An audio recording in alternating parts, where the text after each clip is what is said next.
Hey guys, it's time for my Ring of Honor review. This is the episode from August the 3rd, 2013, or the episode that aired August 3rd, 2013. Heck of a show, the hell of a main event. I'll get into that a little bit later on. Of course, they talk about how the tournament, the Ring of Honor World Title Tournament, is going to begin in the upcoming episodes, so that'll be very interesting to find out. I'll get into that also as well in this review. Opening contest is a tag team match, and that's going to be the focus of this episode, is the tag team division. So we start with 3.0 Chikara regulars, Shane Matthews, Scott Parker going up against ACH and Tadarius Thomas, Adrenaline Rush. You know what? This was an okay match. I believe, and I could be wrong, and if I'm wrong, somebody please correct me. This is the first time 3.0 has been on an ROH show. I know this is the first time I've seen them on ROH. They didn't do too bad. This was an okay match. Thomas and ACH, they're going to get more experience. They're going to get better in the near future. 3.0s, they've been together for a long time. I didn't realize until I saw this episode they've been together 10 years. That's a long time to be together as a tag team. Good showing by 3.0. I really don't know if they're going to be regulars in Ring of Honor or not. It's too early to tell. End of the match comes when ACH has Matthews almost in a royal butterfly position, like Sarah Del Rey, but then he hits him with a DDT, gets a 3 count, and the victory. After that, we come back from commercial break. Nigel McGuinness is in the ring. He explains that he had to strip Jay Briscoe of the title. He never wanted to do it, but he had to do it because of what happened a couple of weeks ago on the show, and that there will be a 16-man elimination tournament to crown a new champion, which will end in the birthplace of Ring of Honor, Philadelphia, Pennsylvania. Also mentions how later in this show there will be a match, for sort of a qualifying match, to get into the tournament. And then he talks about how since the Ring of Honor World title is vacant, he's going to put a lot more emphasis and a lot more focus at this point in time on the tag team division, and how he's going to bring in different teams from all over the world, which brings out the current tag champs, Red Dragon of Kyle O'Reilly and Bobby Fish. So Bobby Fish has the microphone for the whole time, talking for the team, and it's sort of weird to hear him doing a promo like he did. Really wasn't that bad, although he's not the best, but it wasn't that bad. He talked about how they are the best tag team in the world, and how the main event match, which is against Rocky Romero and Alex Kozlov, Forever Hooligans, is a proving ground match. He says that they want to change that to a tag team championship match, which Nigel McGuinness approves. So now the main event is a tag team title match. And during that, the American Wolves come out, and Davey Richards talks, and he says how it doesn't matter who's got the belts, you guys or Forever Hooligans. Whoever's got the belts better keep them nice and warm, because we are coming. The reason we didn't accept the invitation to be in the Ring of Honor title tournament was because we want to take our rightful place back as Ring of Honor Tag Team Champions. So that was very good. So you got a little bit of some, competition in the tag team division there. So now we go into the Inside ROH segment. Kevin Kelly does this, basically talking about the whole world title situation. Jay Briscoe saying that, and begging Nigel to basically not strip him of the belt, and how Michael Elgin didn't want to get handed the world title. He wanted to earn the world title. And, Nigel McGuinness makes the decision to strip Jay Briscoe of the belt, creates a tournament that is going to be for the Ring of Honor World title. And here's the cool part. Every match of this tournament is going to be shown on TV. So in these next reviews, you're going to get to, I'm going to talk about every match in the tournament, which is really cool because I was a little bit concerned about this. I didn't think they would be able to show all of them, but they are, which I really like.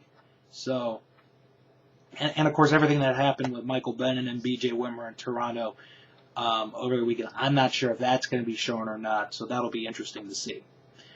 So we come back, and it is our qualifying match for the Ring of Honor World Title Tournament. But before that, QT Marshall is outside complaining to Nigel McGuinness. The match is originally Silas Young and Adam Page.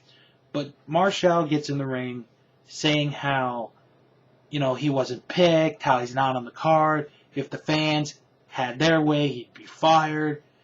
Adam Page takes the microphone away and asks McGuinness basically put him in this match so he can shut up and, quit complaining, which McGuinness does. It becomes a triple threat match, and this is a good match. This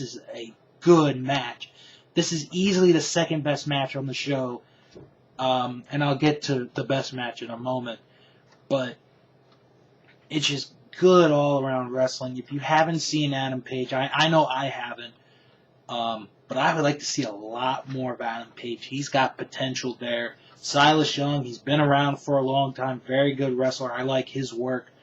QT Marshall, I would like to see a little bit more of his work. This was just a good match all around. It seemed the three of them had chemistry together, which in this day and age, not in this day and age, but in this situation seems a little weird, but they did a good job. The end of the match, Adam Page is on the top rope. He's about to hit a move that's he's gonna hit it on Silas Young. He's gonna win the match. He's gonna earn the spot in the tournament. Marshall pushes him off the top rope. Marshall comes into the ring, wastes his time taking his elbow pads off. Silas Young gets him in a small package. 1, 2, 3. Silas Young wins. He now advances into the tournament. He gets the 16th and final spot in the tournament, completing the field of 16 for this tournament. And then we get to the main event. Ring of Honor Tag Team titles on the line. Rocky Romero, Alex Kozlov, Forever Hooligans against Bobby Fish, Kyle O'Reilly, Red Dragon. Holy crap. What a hell of a main event this was. This was just a terrific tag team match. Perhaps the best tag team match I have seen all year in wrestling. And we're in the beginning of August, and I'm saying that this was the best tag team match all year. That's a hell of a compliment to these four men, because Kozlov and Romero arguably are the best tag team in Japan right now. IWGP Junior Heavyweight Tag Champs. Fish and O'Reilly, they've come a long way from when they were first formed last year. You get a lot of great stuff. You get good technical wrestling. You get high flying. You get daredevil moves. You get a little bit of comedy in there, which is okay, as long as you don't do it all the time. Here they didn't do it all the time. It's just a little bit of comedy. Daredevil moves. A perfect example is Bobby Fish has Kozlov in a bear hug, rams him into the barricade and puts him in a chair. That's not the Daredevil move. The Daredevil move is O'Reilly running on the apron, doing a missile drop kick on the Kozlov. That was just a sick move. It really was. And like I said, this was just a tremendous match. And the end of the match was so good. O'Reilly and Fish, they're about to go for their finishing move. Fish runs to the ropes. Kozlov pulls him down by his feet. Romero reverses. He was in a suplex position. He reverses, backslide onto O'Reilly. 1, 2, 3. Kozlov and Romero beat Red Dragon win the tag team titles. They're the new Ring of Honor tag team champions in, like I said, a hell of a match. This was an unbelievable tag team match. Like I said, perhaps the best tag team match I've seen all year at this point in time. So, this was just the crowd was into this match. This was the best match of the show. Just incredible action in this episode.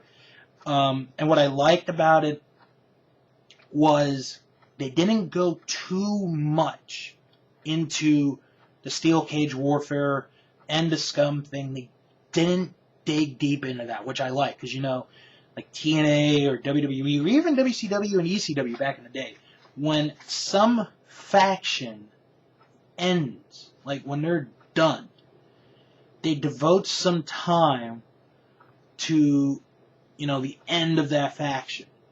Here, they just showed what happened on the last episode, and that's it. I like that. So, all in all, very good episode. Much better than last week, I thought, with the triple threat match and the tag title match being unbelievable. That's the reason why you should watch this episode of Ring of Honor. And next time, the next episode, 6-man tag match. This is going to be weird to see. It's going to be fun, though.